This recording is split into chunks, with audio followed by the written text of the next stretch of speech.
வணக்கம் நண்பா. So PKL season 12க்காக Bangalore டீமோட ஸ்குவாடை இந்த வீடியோவில் அனாலிசிஸ் பண்ணி அந்த டீமில் எது வீக்னஸாக இருக்குது, எது பாசிட்டிவாக இருக்குது, எல்லா விஷயத்தையும் இந்த வீடியோவில் சொல்ல போகிறோம். ஸோ வீடியோ ஸ்கிப் பண்ணாமல் பாருங்கள். புதுசாக பார்க்குறீங்கன்னா சேனலை சப்ஸ்கிரைப் பண்ணிவிட்டு இந்த வீடியோக்கு ஒரு லைக் கொடுத்துக்கோங்க.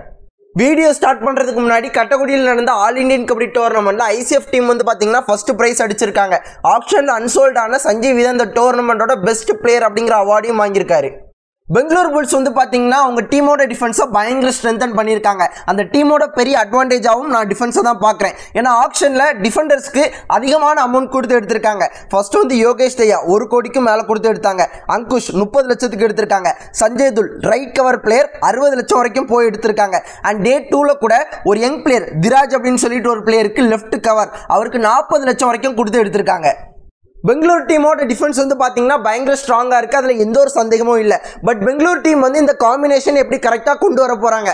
ஏன்னா லாஸ்ட் சீசன் பார்த்தீங்கன்னா பெங்களூர் டீமுக்கு ஒரு பெரிய பிரச்சனையாக இருந்தது. அந்த காம்பினேஷன் கரெக்டாக செட் ஆகலை. வேறு காம்பினேஷன் ட்ரை பண்ணி பார்த்தாங்க, பட் ப்ராப்பராக செட் ஆகலை. இந்த வாட்டி பிஸ் ரமேஷ் வந்திருக்கிறதுனால கண்டிப்பாக அந்த காம்பினேஷனை செட் ஆக்குவார் அப்படிங்கிற நம்பிக்கை இருக்குது. பெங்களூர் டீமோட டிஃபென்ஸ்க்கு கூட நல்ல பேக்கப் பிளேயர்ஸ் இருக்காங்க. தமிழகத்தை சேர்ந்த தீபக் பார்த்தீங்கன்னா அன்குஷ்க்கு பேக்கப்பாக இருக்காங்க. யோகேஷ் தயாக்கு மணிஷ் துல்னு சொல்லிட்டு ஒரு பிளேயர் பேக்கப்பாக இருக்காங்க. அதை தாண்டி நிறைய பிளேயர்ஸ் பார்த்தீங்கன்னா இருக்காங்க. பட் எல்லாருமே யங் பிளேயர்ஸ். பட் அவங்களால ப்ராப்பராக டெலிவர் பண்ண முடியுமான்னு கேட்டிங்கன்னா கரெக்டாக தெரியல. அது சீசன் ஆரம்பிக்கும் போது தான் பார்க்கணும். பட் இந்த ஒரு டிஃபென்ஸை லீட் பண்ண போகிறது யார்? பெங்களூர் புல்ஸ் டீம் பார்த்தீங்கன்னா ஆப்ஷனில் டிஃபென்ஸில் பயங்கரமான ஸ்ட்ராட்டஜி பண்ணி நிறைய பிளேயர்ஸ் எடுத்தாங்க. பட் ரைடிங்கில் ப்ராப்பராக பிளேயர்ஸ் எடுக்க முடியல. அவங்க நினச்ச பிளேயர்ஸ் கிடைக்கலையா, இல்லைனா பிளான் ஏதாவது மாறிச்சா அப்படிங்கிறது கரெக்டாக தெரியல. பட் ஆகாஷ் இந்தியா கிட்டத்தட்ட ஒரு 53 லட்சம் வரைக்கும் கொடுத்து எடுத்திருக்காங்க. அதை தாண்டி நமக்கு தெரிஞ்ச அளவு பெரிய பேர்கள் எதுவுமே இல்லை. ஃபுல் அண்ட் ஃபுல் யங்ஸ்டர்ஸை மட்டும் தான் வச்சுருக்காங்க. என்னதான் யங்ஸ்டர்ஸ் இருந்தாலுமே நமக்கு லாஸ்ட் டைம் பார்த்தீங்கன்னா பார்ட்னர் டீமில் எப்படி ஒரு தேவாங்க் வந்தாரோ, அயன் வந்தாரோ, அந்த மாதிரி சர்ப்ரைஸ் பண்ணக்கூடிய ப்ராமிசிங் யங்ஸ்டர்ஸ் இருக்காங்க. முக்கியமாக பங்கஜ், அப்புறம் ஈரான் நாட்டை சேர்ந்த அலிரசான்னு சொல்லிட்டு ஒரு பிளேயர் இருக்காரு. மாகிபால் அப்படின்னு சொல்லிட்டு ஒரு பிளேயர் இருக்கார். அவருமே ராஜஸ்தான் டீமுக்காக பயங்கரமாக ப்ளே பண்ணி கொடுத்துருக்காரு. ஸோ இந்த மாதிரி ப்ராமிசிங் யங்ஸ்டர்ஸ் பார்த்தீங்கன்னா நிறைய பேர் இருக்காங்க. அவங்களுக்கு பேக்கப்பாகவும் யங்ஸ்டர்ஸ் இருக்காங்க. அஃப்கோர்ஸ் கபடி பார்த்தீங்கன்னா யங்ஸ்டர்ஸ் கேமாக மாறிட்டு இருக்கு. ஸோ பெங்களூர் டீம்லையும் நிறைய யங்ஸ்டர்ஸ் ரைடர்ஸாக இருக்காங்க. ஸோ ஆல்மோஸ்ட் நிறைய பிளேயர்ஸ்க்கு பார்த்தீங்கன்னா வாய்ப்புகள் கிடைக்கும். அதை கரெக்டாக பயன்படுத்துறதுக்கும் வாய்ப்புகள் அதிகமாக இருக்குது. ஆனால் அதை தாண்டி எனக்கு ஒரு சில பிளேயர்ஸை ரீட்டைன் பண்ணியிருக்கலாம் அப்படிங்கிற மாதிரி தோணுது. முக்கியமாக பார்த்தீங்கன்னா சுஷில் பார்த்தீங்கன்னா இதுக்கு முன்னாடி பெங்களூர் டீமில் கிடைச்ச எல்லா வாய்ப்பையும் கரெக்டாக பயன்படுத்தியிருக்காரு. கம்மியாக தான் வாய்ப்பு கிடைக்கும், மிக சிறப்பாக பயன்படுத்தியிருக்காரு. பட் அவர் ஏன் ரீட்டைன் செய்யல? ஆப்ஷனில் அன்சோல்டாக தான் ஆனார். அப்புறம் டெல்லி டீமில் இருக்கிற அன்ஷித், அவர் இதுக்கு முன்னாடி பெங்களூர் டீமில் சூப்பராக ப்ளே பண்ணார்.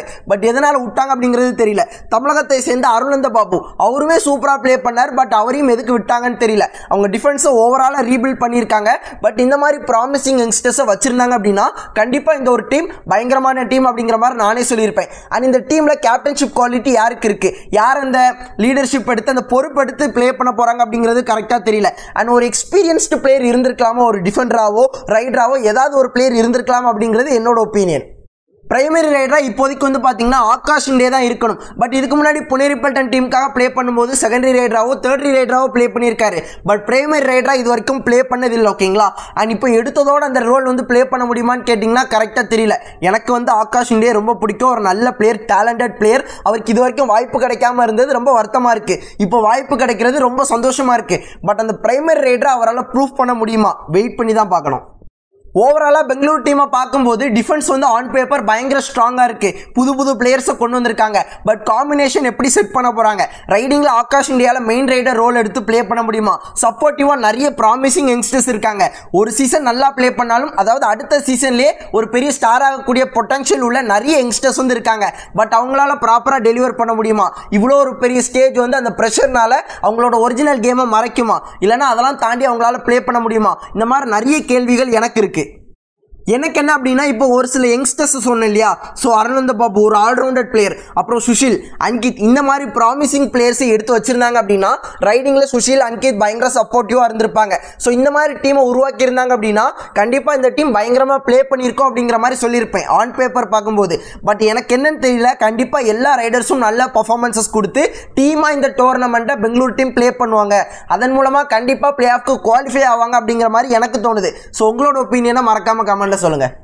கண்டிப்பாக இந்த வாட்டி பிசி ரமேஷ் சாருக்கு வந்து பார்த்தீங்கன்னா நிறைய ஒர்க் லோட் வந்து இருக்கும். ஏன்னா இதுக்கு முன்னாடி பெங்கால் டீமாக இருக்கட்டும், புனே டீமையும் ஒரு யங் டீமை வச்சு பயங்கரமாக கொண்டு போய் டீமாக ப்ளே பண்ண வச்சு ஜெயிக்க வச்சிருப்பாரு. ஸோ இப்போவும் அதே மாதிரியான ஒரு டீமை தான் கொண்டு வந்திருக்காரு. பட் இந்த வாட்டி அதை விட பயங்கரமாகவும் இருக்க போது, ரொம்ப டஃபாகவும் இருக்க போகுது. ஸோ எந்த அளவுக்கு கேம் அப்ரோச் பண்ண போகிறார் அப்படிங்கிறது கரெக்டாக தெரியல. ஸோ வெயிட் பண்ணி தான் பார்க்கணும்.